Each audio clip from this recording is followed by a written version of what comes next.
오늘 본문의 말씀은 마태복음 19장 1절부터 12절까지입니다.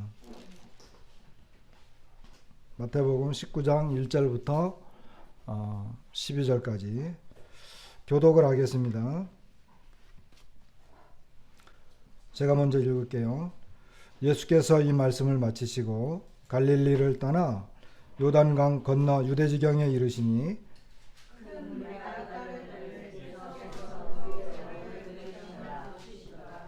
바리새인들이 예수께 나와 그를 시험하여 이르되 사람이 어떤 이유가 있으면 그 아내를 버리는 것이 옳으니이까. 예수께서 대답하여 이르시되 사람을 지으시니가 본래 그들을 남자와 여자로 지으시고 말씀하시기를 그러므로 사람이 그 부모를 떠나서 아내에게 합하여 그 둘이 한 몸이 될지니라 하신 것을 읽지 못하였느냐. 그런즉 이제 둘이 아니요 한 몸이니 그러므로 하나님이 짝지어 주신 것을 사람이 나누지 못할지니라 하시니. 여짜오되 그러면 어찌하여 모세는 이혼 증서를 주어서 버리라 명하였나이까. 예수께서 이르시되 모세가 너희 마음의 완악함 때문에 아내 버림을 허락하였거니와 원래는 그렇지 아니하니라. 내가 너희에게 말하노니 누구든지 음행한 이유 외에 아내를 버리고 다른 데 장가드는 자는 간음함이니라. 제자들이 이르되 만일 사람이 아내에게 이같이 할진대 장가들지 않는 것이 좋겠나이다. 예수께서 이르시되 사람마다 이 말을 받지 못하고 오직 타고난 자라야 할지니라. 어머니의 태로부터 된 보좌도 있고 사람이 만든 보좌도 있고 천국을 위하여 스스로 된 보좌도 있도다. 이 말을 받을 만한 자는 받을지어다.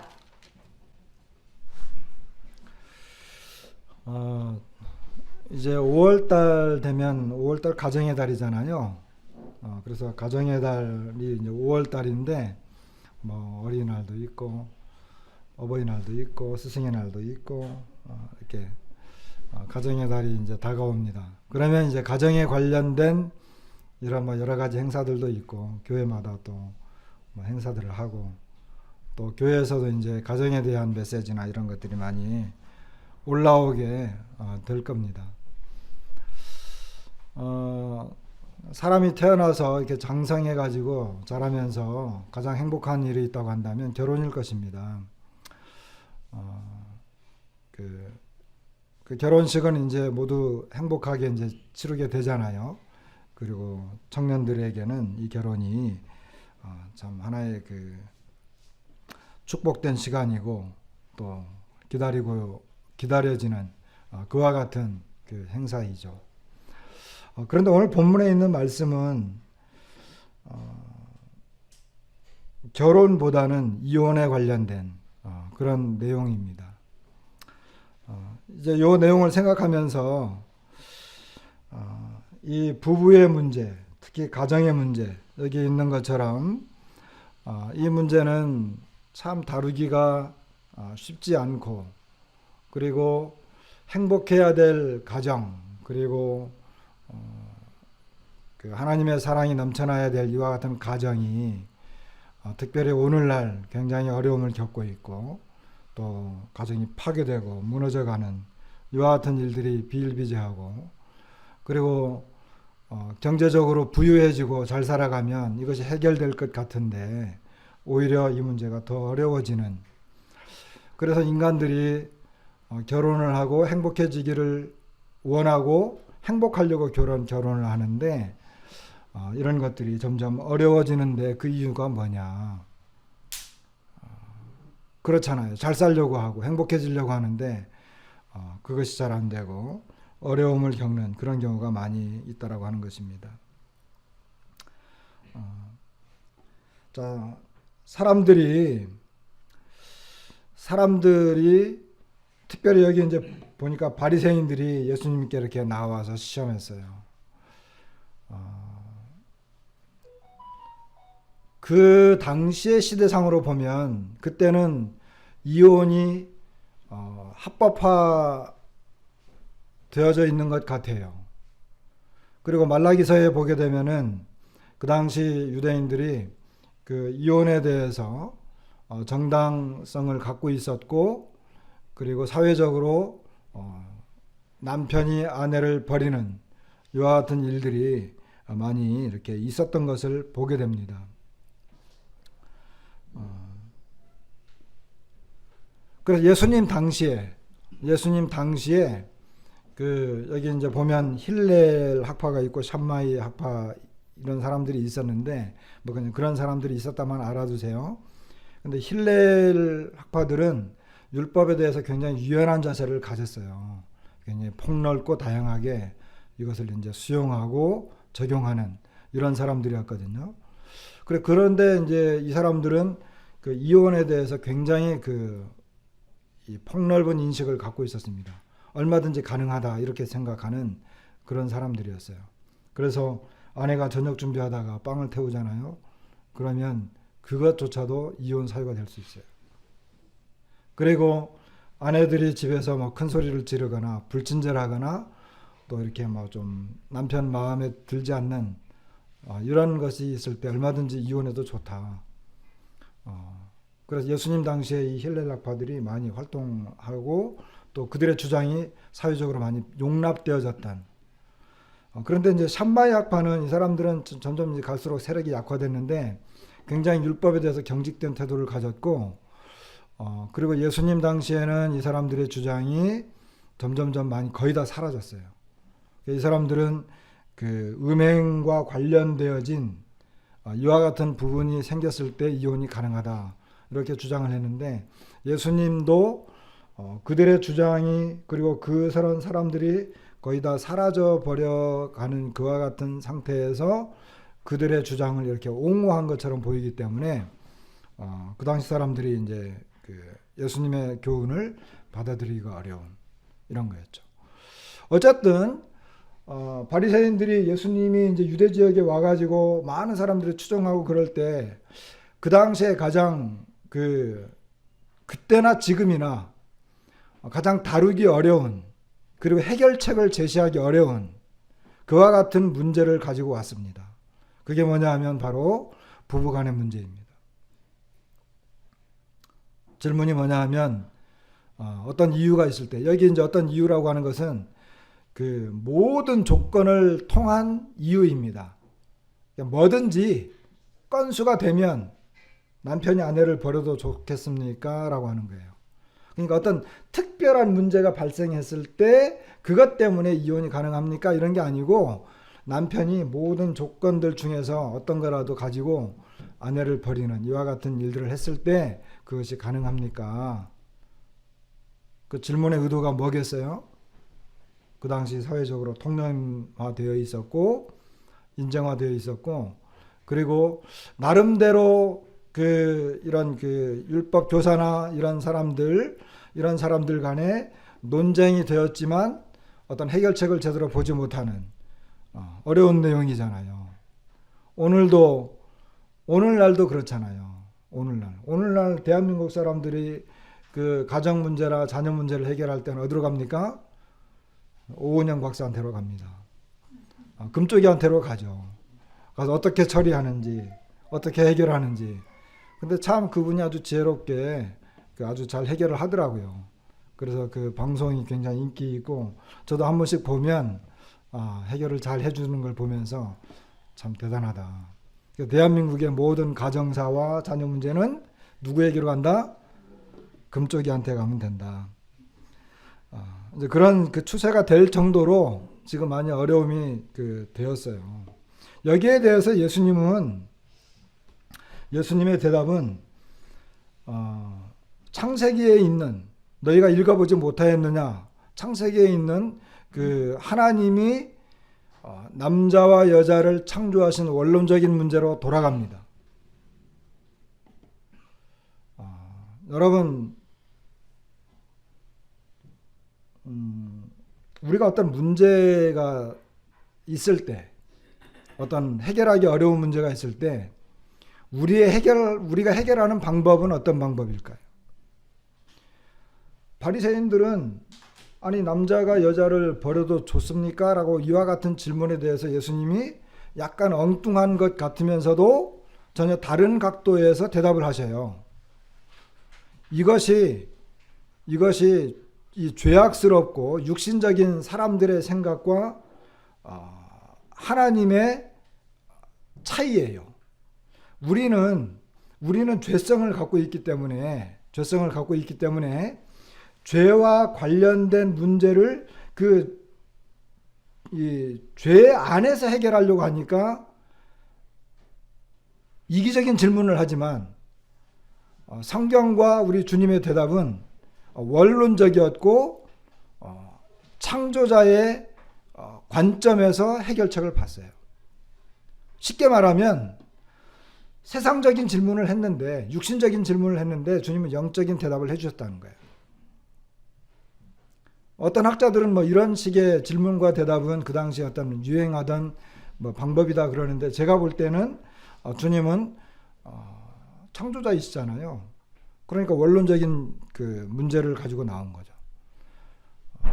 그렇기 때문에 우리가 어떤 문제를 해결하려고 할 때, 그것이 인생의 문제든 어떤 뭐 모든 세상사의 모든 문제든 간에 우리가 찾아야 할 해결점은 어디냐 하면 바로 이 하나님의 말씀에 있어요. 원론적인 하나님의 말씀에. 그런데 사람들이 하나님의 말씀을 신뢰하지 못하고 있기 때문에 많은 어려움을 갖고 있어요. 그래서 세상에 나가서 어떤 세상의 사람들에게 세상의 교훈과 세상이 가르치는 여러 가지 어떤 그 당시의 어떤 주류를 이루고 있는 이런 것들에 의해 이제 해결을 하려고 하는 거죠. 근데 우리까지 그렇게 하면 안 되죠. 자, 하나님께서 처음에 사람을 창조할 때 어떻게 창조했죠?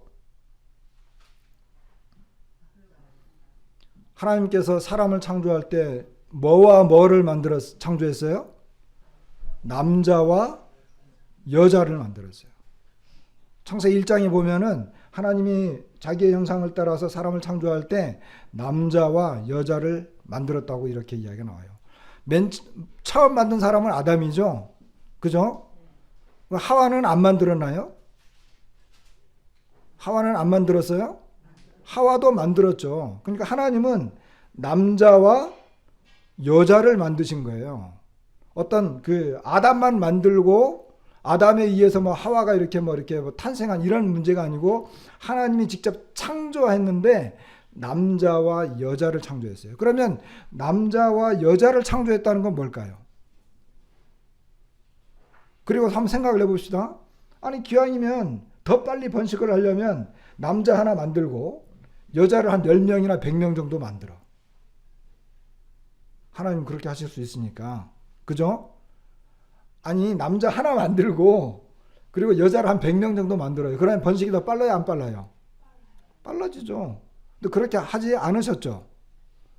그리고 남자를 한 100명 만들고 미리 처음에, 그리고 여자를 하나 만들고 그렇게 하지도 않으셨어요. 어떻게 했죠?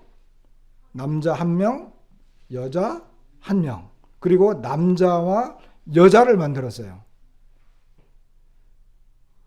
자, 결혼에 대해서 좀 생각을 해보면 이런 걸 뭘 생각할 수 있을까요?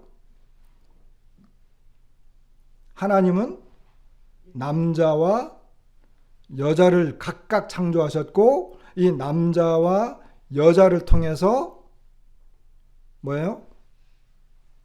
이 결혼이라고 하는 이런 관계가 형성이 되어지고 거기에서 자녀들이 탄생하는 이와 같은 그 창조의 원리를 하나님이 제정하셨다는 거예요.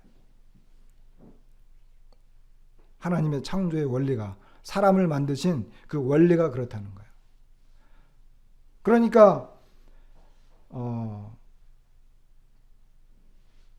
결혼이라고 하는 것은 남자와 여자와의 관계 속에서만 형성이 됩니다. 이것이 하나님의 방법이었어요. 그것이 남자와 여자를 만든 이유가 거기에 있어요. 만일에 남자와 남자가 결혼이 가능하다 그러면 남자 만들고 또 남자 만들면 되잖아요. 그죠? 여자 만들고 여자 또 만들면 되잖아요. 근데 그렇게 하지 않았어요. 그리고 남자를 뭐 수백 명 만들고 여자 하나 만들고 그렇게 하지 않았어요. 그러니까 결혼이라고 하는 것, 둘이라고 하는 것은 남자와 여자잖아요. 그죠? 둘이라고 하는 것은 남자와 남자를 말하는 게 아니에요. 여자와 여자를 말하는 게 아니에요. 남자와 여자를 말하는 거예요. 그 둘이 합해서 어떻게 된다고요? 한 몸이 되는 거예요. 이것이 하나님의 창조의 원리였어요. 근데 오늘날 사람들 어떻게 생각해요? 오늘날에는 남자와 남자가 한 몸을 이룰 수 있다 없다? 가능하다라고 하죠? 우리나라 통과됐어요? 안 통과됐어요? 아직은 아니죠. 아직은 아닌데 가능성이 있어요. 왜? 계속 올리니까. 그리고 여자와 여자가 또 한 몸이 될 수 있다. 이렇게 하는 거예요. 이것이 이제 오늘날 사람들의 생각이죠. 그런데 우리 하나님을 믿고 있는 우리들의 생각은 아니다. 하나님은 남자를 창조하셨고 여자를 창조하셨다. 그 이유가 뭐냐? 반드시 남자와 여자만이 하나가 될 수 있다. 이것을 하나님께서 처음부터 제정하셨다는 거죠. 뭐 잘 안 보이세요? 아니요, 아까 뭐가 하나 떠있길래. 예. 그래서 그 주님께서 그 근본적인 그 문제를 이야기를 하신 거예요. 자, 그 다음에 남자와 여자가 한 몸을 이루었어요. 이게 한 몸이에요. 처음에는 각자였잖아요. 남자와 여자잖아요. 그런데 이제 한 몸이 된 거예요. 뭐에 의해서? 결혼에 의해서. 그러니까 남자와 여자가 있었는데 이 두 사람이 하나 될 수 있는 것은 반드시 결혼 관계에 의해서만 성립이 돼요. 그러니까 결혼하는 순간 그 둘은 하나가 되는 거예요. 그러니까 하나님께서 처음에 하나만 만든 게 아니고 남자와 여자를 만드셨는데 이 두 사람이 하나가 될 수 있는 길은 결혼밖에 없다는 거죠. 그리고 결혼을 통해서 하나가 됐다는 거예요. 이제는.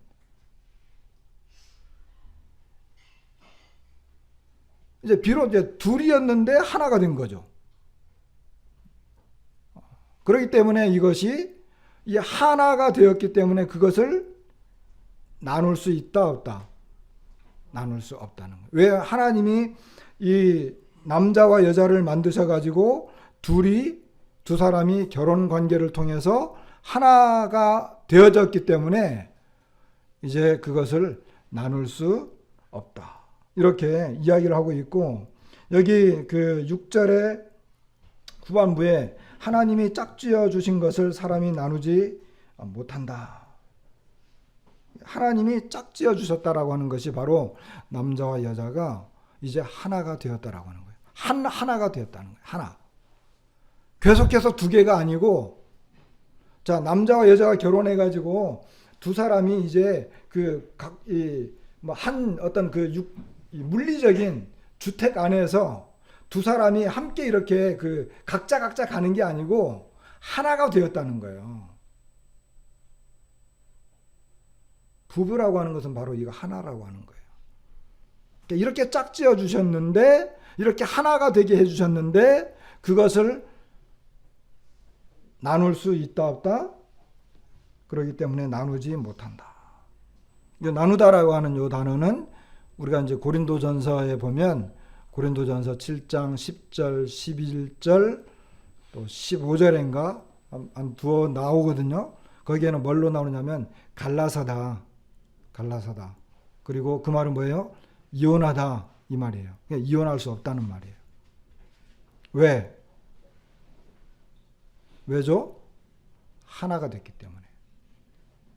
이제 두 사람이 아니에요. 하나가 된 거예요.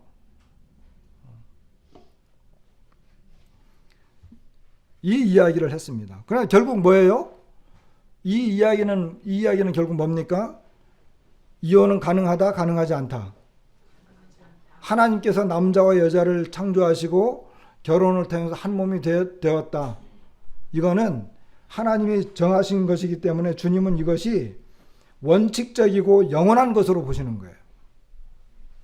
이 내용은.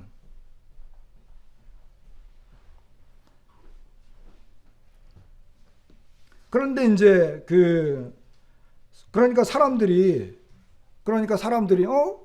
이혼이 안 돼? 그러니까 어때요? 우리가 잘하는 거 있잖아요. 뭘 잘해요? 따지는 거 좋아하잖아요. 이 사람들도 그랬어요. 율법책을 딱 들고 와가지고, 아니, 모세는 이혼 증서 써줘가지고, 명령해가지고 이혼하라고 하지 않았나요? 이렇게 하는 거예요.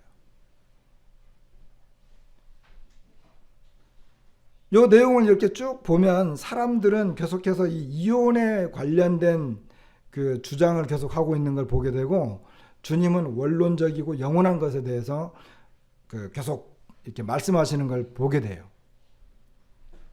우리들도 그렇죠. 우리들도 보면 보통 이제 뭐 율법주의다, 율법주의적이다, 율법적이다 뭐 이런 이야기하면서 어떤 주님 안에 어떤 진리적인 것이 분명히 있는데 어떤 세부적인 면이나 또는 어떤 다른 면이 성경에 나와 있거나 또는 내가 알고 있는 어떤 지식이 이제 들어왔을 때 그걸 가지고 이건 이렇게 하라고 되어 있지 않느냐, 당연히 이렇게 해야 되는 것 아니냐, 뭐 이런 식으로 이제 우리는 따지는 걸 좋아하잖아요. 근본적이고 원론적인 것을 벗어나서.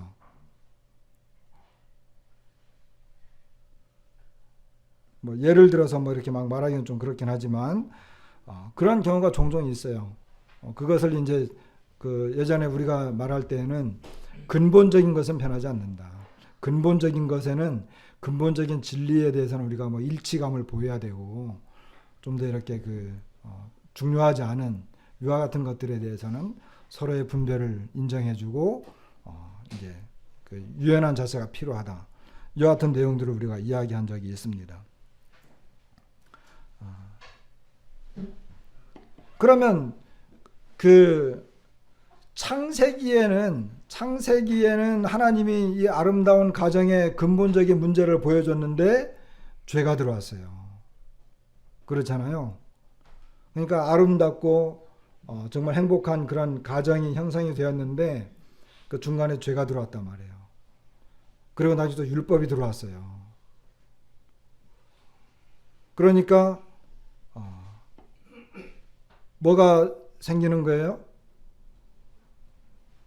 신명기, 이제 요 내용은 이제 신명기 24장 1절부터 4절까지의 내용을 가지고 이제 이 사람들이 물어본 거거든요.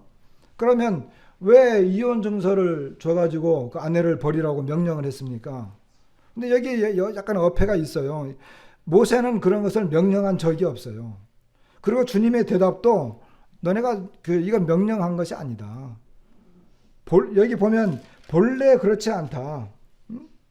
너희 마음의 완악함 때문에 아내 버림을 허락했지만 본래는 그렇지 않아. 본래라고 하는 게 뭐예요?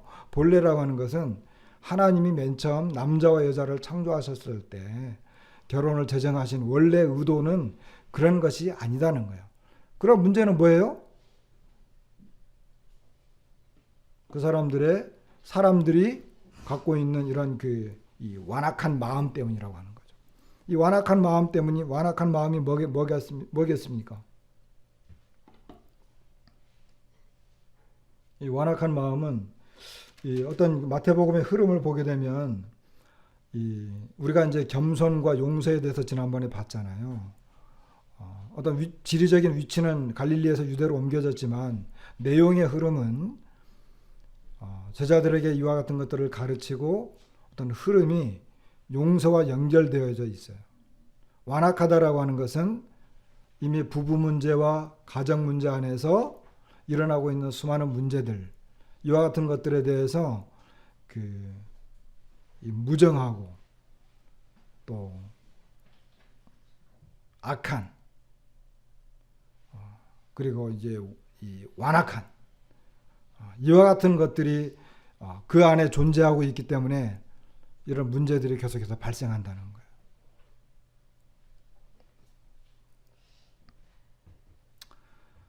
이런 것들이 이제 이 가정에 문제가 되고 있는 거죠.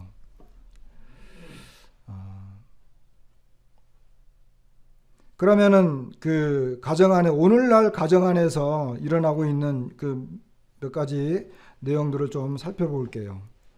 결혼과 이혼에 대해서 오늘날 우리나라에서 통계들이 어떻게 나오고 있는가. 여러분 오늘 이제 이런 그 중요 주제는 이혼이지만 결혼과 이혼에 대해서 좀 한번 보십시다. 결혼 반드시 해야 할 필요가 없다. 반드시 해야 할 필요 없다. 여러분들은 생각은 어떻게 하세요? 결혼. 자, 우리는 그리스도인입니다. 그리스도인의 입장에서 결혼해야 된다, 하지 말아야 된다. 한 사람만 하는구나. 자, 그리스도인의 입장에서 결혼해야 된다, 하지 말아야 된다. 안 해도 된다. 응? 안 해도 된다? 듣고 있어요, 뒤에서 누가. 그리스도인 입장에서는 100% 해야 됩니다. 그게 하나님이 정하신 뜻이에요. 아까 봤잖아요, 그죠? 그런데 이미 우리나라의 사회는 이미 2008년도에는 그나마 좀 27%대였잖아요. 근데 2020년대에는 41%가 넘었어요. 자, 그 다음에는 결혼하지 않고 남녀가 함께 살 수 있다. 결혼하지 않고 그냥 동거죠. 그죠? 동거 살 수 있다. 2008년에는 42% 정도였는데 2020년에는 이미 60%에 입박했어요. 결혼 개념이 어떻게 된 거죠? 결혼 개념이 사라지고 그냥 사는 거예요. 결혼과 동거는 다른 거죠. 무슨 말인지 알죠? 자, 이렇게 이제 됐는데 좀 세부적으로 보시면 결혼이 있잖아요. 필수가 아닌 시대가 되어졌어요. 지금은. 그래서 결혼하지 않아도 아이 가질 수 있다는 이런 의견들이 지금 늘어나고 있습니다. 이거 앞으로 더 늘어날 것 같아요. 보세요. 여기 있잖아요. 결혼을 하는 게 좋다. 노란색이 하는 게 좋다. 지금 잘 안 보이시죠? 보이시나요? 결혼을 하는 것이 좋다. 하는 게 좋다라고 하는 것이 2014년도까지는 그런 사람이 숫자가 많았어요. 비율이. 근데 2016년을 기점으로 해가지고 뭐예요? 해도 좋고 안 해도 좋다가 더 많아졌어. 결혼 하는 게 좋다라고. 반드시 해야 한다라고 하는 것은 점점 약해져 가고 있고 하는 게 좋다 또는 해도 좋고 안 해도 좋다가 벌어지고 있어요. 지금은 해도 좋고 안 해도 좋다. 이런 개념이 지금은 우세한 인식으로 지금 바뀌었습니다. 그 다음에 아까도 이야기했지만 결혼하지 않은 상태에서 아이를 가질 수 있다. 아이를 가질 수 있다. 자, 전적으로 반대가요. 그 2008년도부터 조사를 해가지고 2016년도까지는 전적으로 반대한다 그랬어요. 그 수치가 훨씬 많았어요. 그런데 2018년부터는 뭐예요? 약간 반대로 나왔어요. 약간 반대가 높아졌고 그 다음에 약간 동의 치수가 엄청 올라갔어요.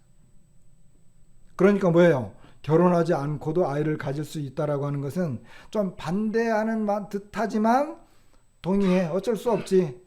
동의해. 지금 막 결혼하면 어렵잖아. 결혼 자체가 어려운 시대잖아. 이렇게 지금 흘러가고 있다는 것입니다.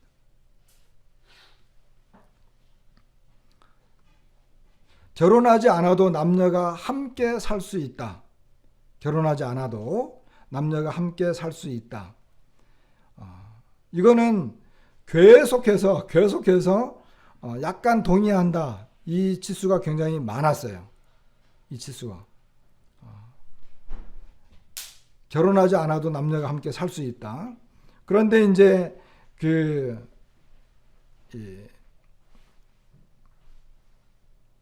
전적으로 반대. 그냥 반대 의사가 점점 줄어드는 걸 보게 돼요. 그러니까 그냥 동거 위주로 살아도 괜찮다라고 하는 이와 같은 것들이 점점 이제 많아져가는 그런 거거든요. 자, 오늘 주제에 합당한 이혼에 대한 견해 한번 보십시다. 이혼에 대한 견해가요. 가급적 이혼하면 안 된다. 자, 우리는 어때? 우리는 절대 이혼하면 안 된다. 그죠? 근데 가급적 이혼하면 안 된다. 세상 사람들은 이게 유도리가 많이 주어지잖아요. 가급적 이혼하면 안 된다라고 이렇게 이제 했던 것들이 2008년 조사할 때는 그 치수가 제일 많았거든요. 그런데 2012년도부터 할 수도 있고 하지 않을 수도 있다로 역전이 됐어요. 2012년부터. 그러니까 이혼은 할 수도 있고 하지 않을 수도 있다. 그러니까 여건이 되면 해도 좋다. 2012년부터. 그리고 지금 2020년도에는요. 거의 꽃배기 이상 올라가 버렸어요. 이혼 할 수 있다. 하지 않을 수도 있지만 할 수도 있다. 지금은 이혼이 굉장히 보편화되어졌고, 그리고 절대 이혼하면 안 된다는요 아주 약해졌어요.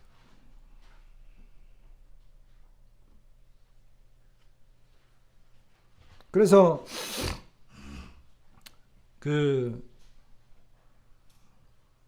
우리 사회가 이혼에 대해서 굉장히 긍정적인 반응을 지금 많이 보이고 있어요. 매스컴이라든지 뭐 이런 다른 데서 보면 이혼에 대해서 굉장히 여유를 두고 있고, 심지어 조장하는, 그리고 이혼해 가지고도 그러니까 뭐예요? 결혼도 결국은 행복을 위해서 하는 거고 이혼도 행복을 위해서 한다고 보통 말하잖아요. 근데 그 행복이 어떤 행복이냐는 거예요. 자, 그러면 그렇게 이혼이 오늘날 보편화되어지고 받아들여지고 용납되어지고 있는 그런 시대에 우리가 살고 있는데, 이혼 사유.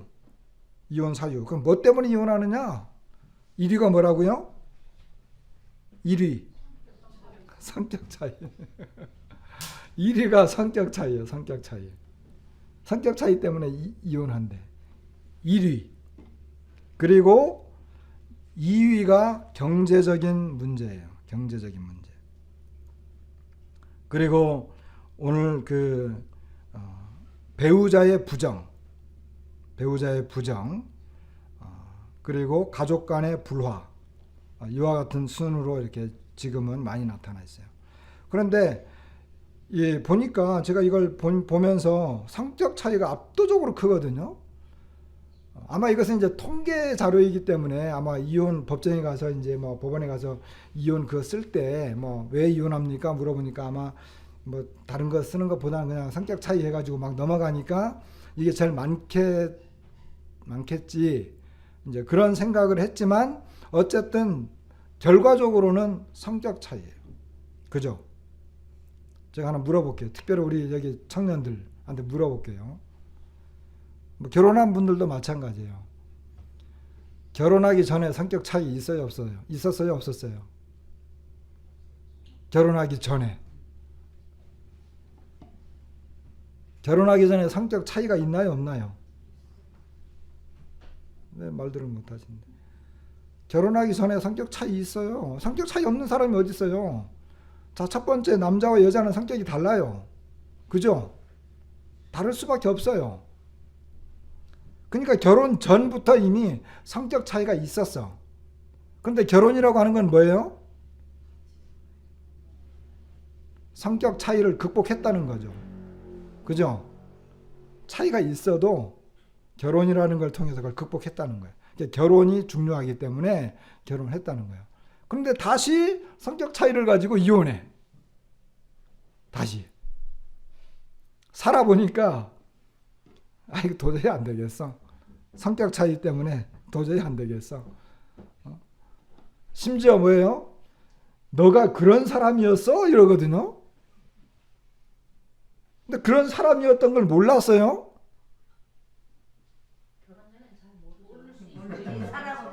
눈에 뭐가 씌어서?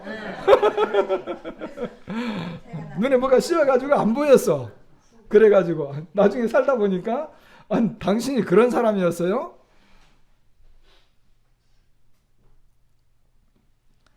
그래서 오늘날에는 2008년 이때부터 그냥 예전부터 이혼하고 있는 사유는 성격 차이입니다. 근데 이 성격 차이라고 하는 것은 뭘 말하는 거예요? 결국은 서로 다르다라고 하는 것을 모르기 때문에.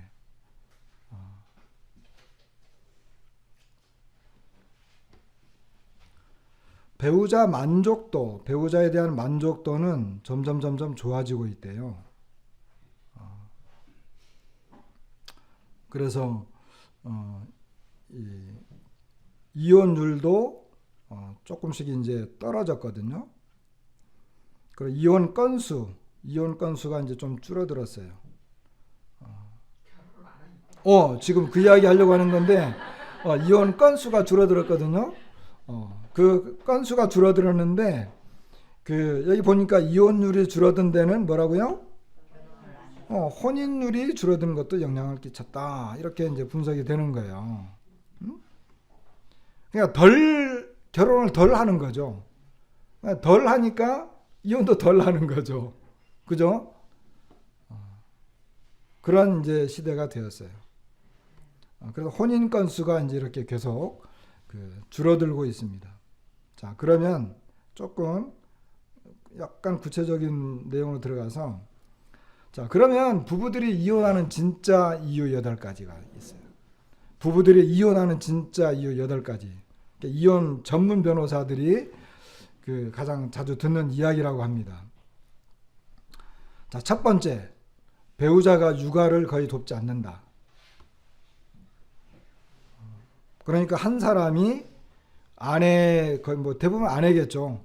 아내들이 육아에 전적으로 매달리게 되고, 아내들은 다른 일들을 그리고 자기 어떤 본업도 가질 수 있는데, 이와 같은 것들이 이제 사라지고 있기 때문에 거기에 대해서 이제 불만이 있는 거죠. 그래서 거기에 대해서 서로 이렇게 합의가 이루어지지 않으면 이혼하게 되는 이유가 된다고 합니다. 자, 그 다음에 이제 중요한 문제에 대해서 이야기하지 않는다. 이거는 뭐냐 하면은 부부끼리 서로 말이 없는 거예요. 부부끼리 서로 말이 없어. 그렇다 문제가 없는 게 아니야. 문제가 있는데 말을 하지 않아요.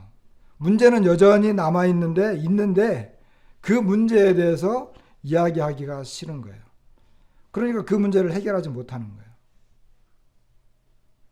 그러다면 그것이 결국 어떻게 되는 거죠? 터져버리는 거예요. 그 다음에 성생활에서 김이 빠지고 친밀감도 사라져버렸다. 이 문제도 굉장히 중요하죠.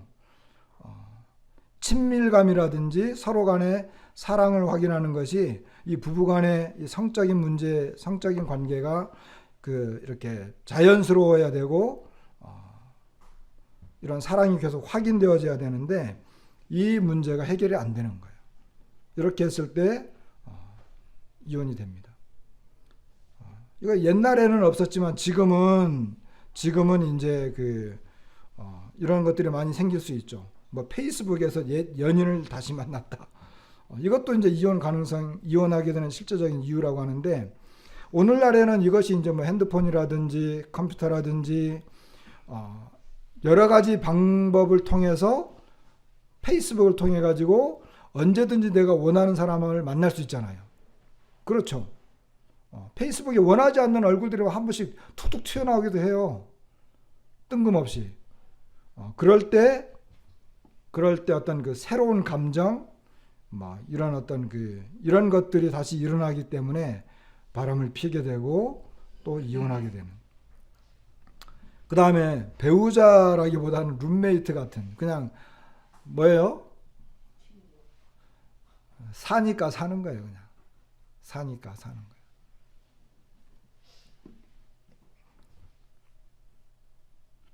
그 다음에 배우자가 굉장히 이기적이다. 뭐 돈 문제라든지, 그리고 집안일과 육아, 뭐 이런 그 모든 문제에 있어서 전혀 이제 다른 사람을 도와주지 않고, 그리고 이제 그 자기 생활만 한다는 거죠. 여기 이제 7번은 조금 우리가 그 언어, 사랑의 언어가 다르다. 이런 이야기를 우리가 많이 듣잖아요. 남자 뭐요? 뭐 화성에서 온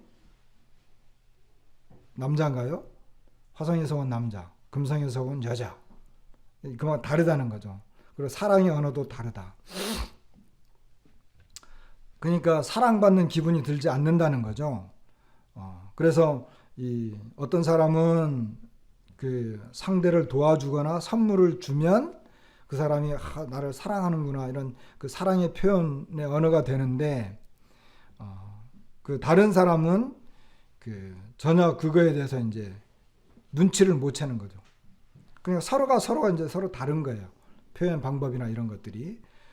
그래서 이런 것들 때문에 이혼하게 된다 그러고, 나를 당연하게 여긴다. 이건 뭐냐 하면은 그 상대방의 존재감을 그 인정해주고, 그렇게 해야 되는데, 결혼 전에는 굉장히 높여주다가 결혼 후에는 뭐예요? 그냥 뭐 당연히 있어야 될 사람, 이런 정도로 생각하기 때문에 이혼하게 되는 실제적인 8가지를 가지고 나왔는데, 그 실제적인 문제들이라고 합니다. 한번 생각을 해보세요. 이런 그 내용들이 실제 우리 주변에서 이런 것들이 계속 일어나고 있는 이런 것들이잖아요. 어떤 여기에는 이제 어떤 뭐 배우자가 부정을 저질렀다든지 어떤 그런 그 심각한 문제가 아니고, 그냥 언제든지 우리 주변에서 쉽게 접할 수 있는데 그런 것이 이유가 되어서 이혼할 수 있는 이런 그 내용들입니다. 그러니까 이런 것들을 보면 우리가 어떤 생각을 할 수 있어요?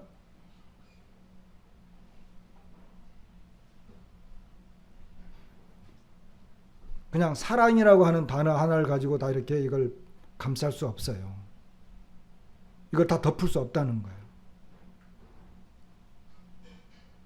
그러니까 주님께서 이 하나님의 주권과 창조의 원리를 말씀하신 이유가 거기 있는 거예요.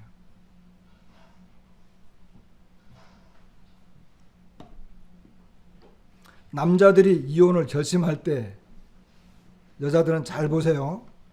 남자들이 이혼을 결심할 때 갖는 3가지 이유가 있다고 합니다. 남자들은 보지 않아도 돼요. 근데 여자들은 봐야 되겠죠. 신뢰가 없어졌을 때, 아내가 남편을 의심하는 거죠. 터무니없는 주장을 자꾸 하고 의심을 자꾸 하는 거예요.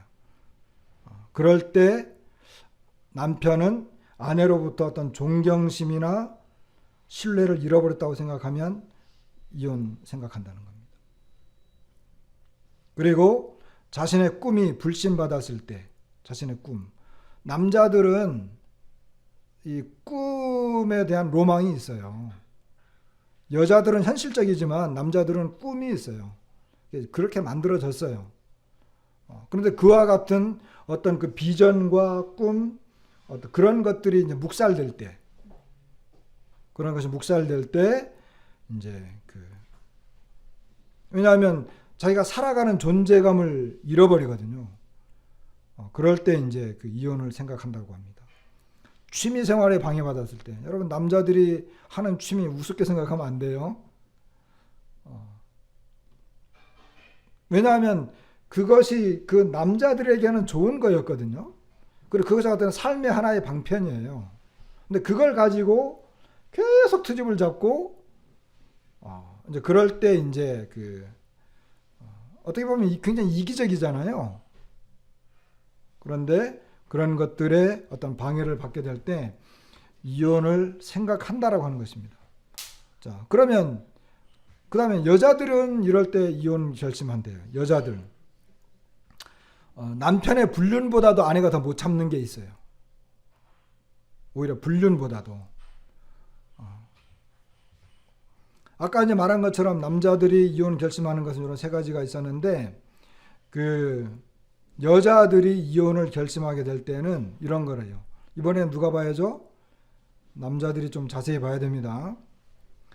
부부간에 공통 관심사가 없다라고 생각할 때,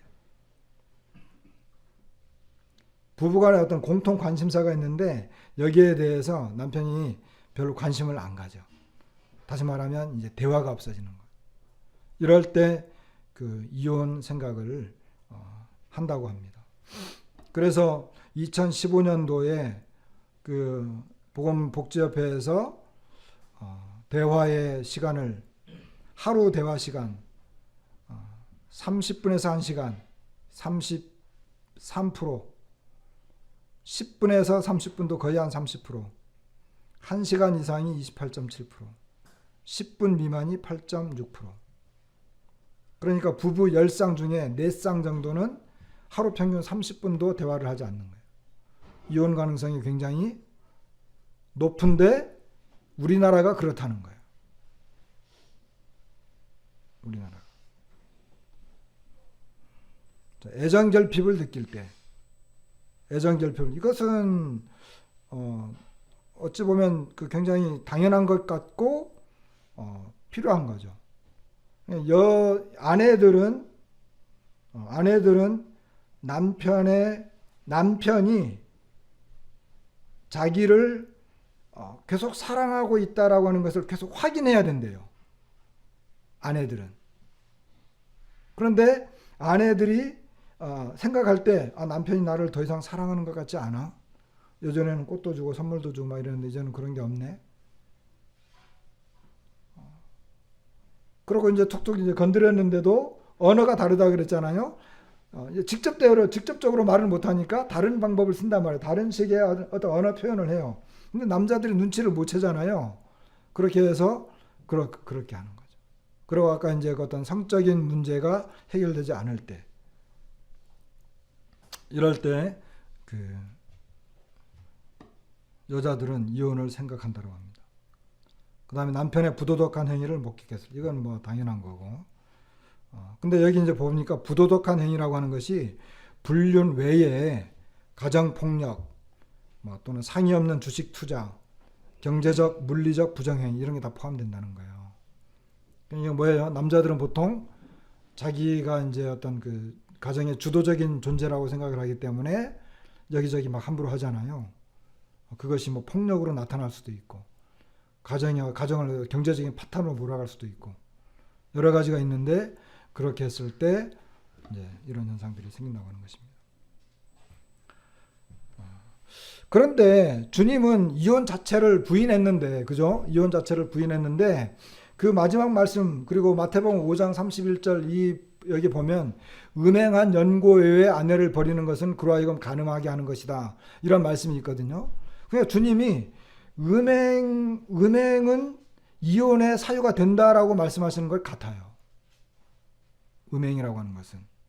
그런데 이거는 이 음행이라고 하는 것은 뭐 그때 당시에는 여러 가지 뭐 풍습이 있었겠죠. 뭐 그 약혼한 다음에 한 1년간 따로 떨어져 살다가 결혼을 하잖아요. 거기는 옛날 그 당시 사람들은 이제 그런 문제, 그냥 약혼 관계에 있었는데 어떤 불륜이 나타났어. 뭐 결혼 전에 뭐 간음이 나타났어. 그런데 그 신명기에 나타나 있는 것처럼 어떤 뭐 그 이혼의 사유가 있을 때, 부적절한 조건이 형성되었을 때 이혼 증서를 줘서 아내를 내보내라 그랬는데, 예를 들어 율법적으로 하게 되면, 여러분 율법적으로 하게 되면 여자가 결혼 전에 그 간통이 드러났어. 그럼 어떻게 해요? 죽였어요. 그렇잖아요. 죽였어요. 그러니까 그런 문제는 아닌 것 같아요. 그런 문제는 아니야. 그런데 이 음행이라고 하는 것은 이미 그 가정을 파괴시킬 수 있는 그와 같은 그 음행의 죄가 들어온 거예요. 도저히 그 가정을 이루어 나갈 수 없는 그와 같은 죄가 된 거죠. 그럴 때 아마 제 생각에는 그럴 때 주님이 이혼을 허락하는, 이혼을 허락한다기보다는 어쩔 수 없이 이제 내보내야 되는, 이제 그와 같은 거죠. 그래서 이거는 주님이 뭐 이혼을 허락했다 또는 뭐 가능하다 뭐 이런 문제보다는 더 이상 회복시킬 수 없는 그와 같은 죄가 들어왔다는 거예요. 그것이 이 가정을 무너뜨리는 그 이유가 된다는 거죠. 그리고 또한 이 내용은 그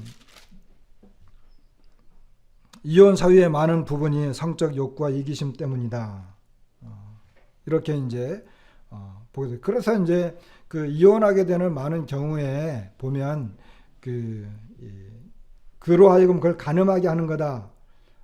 또는 이혼의 어떤 조건을 내밀어서 이혼하게 해라.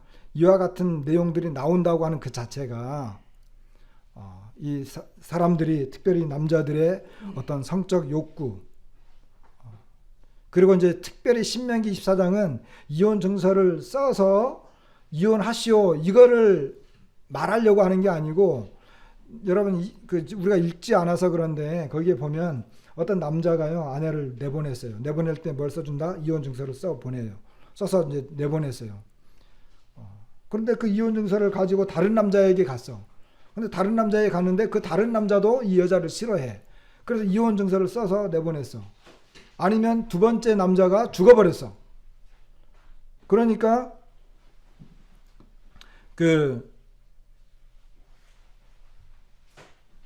그러니까 뭐예요? 이 여자가 본래의 남자에게로 다시 와. 원래의 남편에게로 다시 와. 근데 주님이 그걸 허락하지 않아요. 그건 가증한 것이다. 이렇게 이야기했어요.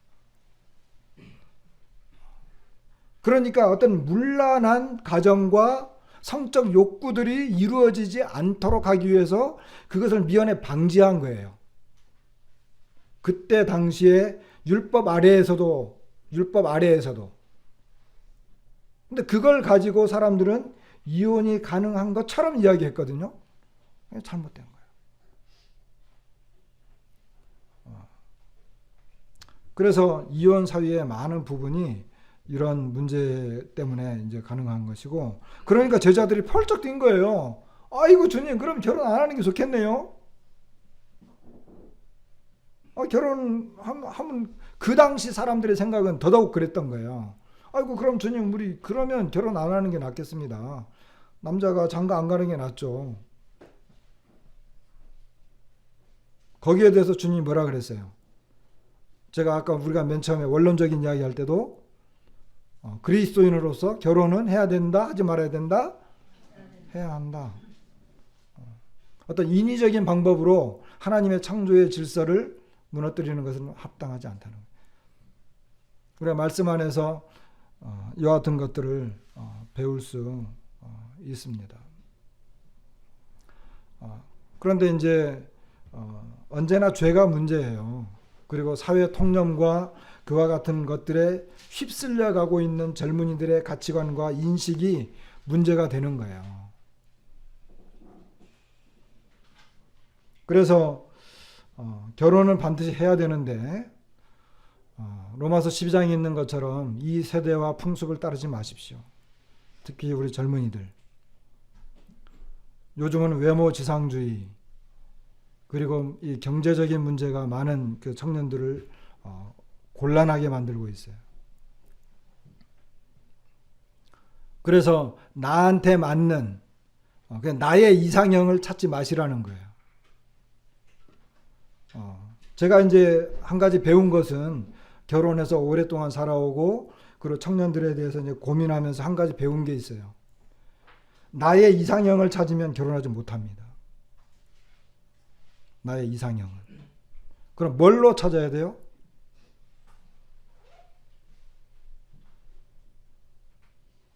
그럼 뭘로 찾아야 돼요? 자, 나의 이상형으로 상대방을 찾을 수가 없어. 그런 상대는 나타나지 않아요. 여러분, 이상형이라고 생각을 해서 결혼했는데 우리가 오늘 본 것처럼 깨지는 경우가 허다하잖아요. 주님 안에도 많이 있어요. 얼마든지 가능성이 있고. 이상형을 보고 가면 그래요. 그럼 뭘 보고 가야 될까요? 그리스도인들은. 그럼 그리스도인들은 뭘 보고 가야 될까요? 제가 결혼할 때만 해도요. 결혼에 대한 이런 그 말씀과 교훈을 거의 못 들어봤어요. 거의 못 들어봤어. 근데 이제는 이것이 굉장히 많이 퍼져 있고 알려져 있어요. 그 결혼에 관계된 것들이. 그래서 청년들이 결혼을 하려면 결혼에 대한 좋은 책들이 많이 나와 있어요. 그런 걸 충분히 보고 준비하고 이런 것들 때문에 내가 결혼해야 되고 내가 결혼할 때는 이런 식으로 해야 되겠다. 굉장히 중요하잖아요. 결혼해가지고 예를 들어 30대에 결혼했다 그러면은 80년까지 산다 그러면 50년을 같이 살아야 되잖아요. 굉장히 중요한 거예요. 결혼이라고 하는 게. 그래서 결혼을 할 때 이상형을 찾는다. 어려운 문제입니다. 대부분 거기에 현혹되어 있는데 이상형을 찾는 게 아니에요. 그럼 뭘 보고 찾아야 되느냐? 사역관을 보고 찾아야 돼요. 사역관. 그리스도인으로서 저 사람이 어떤 사역에 관심이 있는가? 저 사람은 주님을 어떻게 섬기려고 하고 있는가? 저 사람은 주님을 어떻게 섬기고 있는가? 저 사람이 주님을 대하는 태도는 뭔가? 이걸 봐야 돼요. 이건 없어요. 이거는 전혀 뭐 온데간데 없고 자기 이상형, 내가 찾는 이상형이 뭐예요? 뻔하잖아요. 오늘날 사람들이 보는 이상형하고 거의 똑같아요. 그러니까 갈수록 어려워지고 있어요. 그리스도인들도. 그래서 청년들에게 제가 권고하고 싶은 것은 이상형을 보지 말고 이상형을 버리세요. 아예 그냥 버리세요. 그리고 사역관을 보세요. 그 사람이 어떻게 사역하고 있는가?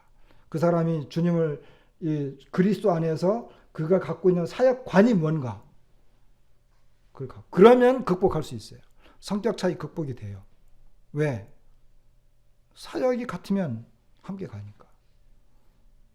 이상형은 성격 차이를 반드시 낳습니다. 그래서 이제 그런 그 말씀을 조금 생각해 볼 수 있고, 결론을 좀 내리게 되면 뭐 부부 문제나 가정 문제 다 어렵죠. 쉬운 문제가 아닙니다. 오죽하면 이혼하겠어요. 이혼하는 것도 나름대로 뭐 세상적으로 말하면 나름대로 자기의 행복을 위해서 잘 살아보려고 하는 거잖아요. 그런데 여러분, 하나님께서 가정을 처음에 창조하시고 남자와 여자를 만들어서 한 몸을 이루게 하고 가정을 만든 이유가 뭐겠어요? 결국은 그것을 통해서 하나님 나라가 이루어지는 거예요. 근데 여기에 이제 이기적이고 완고한 죄가 가입되면서 가정은 파괴되고 정욕적인 죄의 문제가 일어나고 있거든요. 그래서 둘이 하나를 이루는 유일한 길은 결혼뿐입니다. 그리고 결혼이라고 하는 것은 하나예요. 하나. 근데 하나가 되지 못하는, 오늘 아까도 우리 봤지만 성격 차이 때문에 하나가 못 된다? 그럼 어떻게 하라는 거예요? 성격 차이는요, 전에도 있고 후에도 있어요. 언제나 존재하는 거예요. 세상 사람들이 말하기 좋고 이유되기 좋으니까 그걸 가지는 거예요. 근데 사역관이 같다라고 하는 건 뭐예요? 그리스도를 섬기고 싶은 열정과 열망, 그리고 그 주님을 어떻게 섬길 것인가에 대한 가치관과 생각이 같다는 거예요. 그러면 나름대로 이 사람은 뭐 욕심이 크고 뭐 야망이 있는 사람이고 뭐 그런 것들이 다 이 사람은 이렇고 저렇고 하더라도 거기 안에서 흡수가 될 수 있어요. 이렇게 하나를 주님이 하나라고 말씀해 주셨는데, 이것을 나누는 행위, 즉 이혼이죠. 이것을 하나님께서 원하시는 것도 아니고, 이혼을 하는 모든 행위는 완악함 때문이라고. 이 완악하다라고 하는 것은 무정하고 냉정하고 용서가 없는, 하나님 나라에 별 관계가 없는 이와 같은 마음이 있기 때문에 이런 것도 형성이 되는 것입니다. 오늘날 우리는 아니다라고 생각하지만 우리와 너무 밀접하게 가까이 있는 그런 내용입니다. 그리고 쉽게 우리가 단순하게 생각할 수 없는 그런 문제를 오늘 갖고 나왔는데 주님이 이 시험 문제에 부딪혔어요. 거기에 대한 원론적인 대답을 주님이 말씀하셨어요. 우리도 마찬가지입니다. 우리도 유익했기를 바랍니다.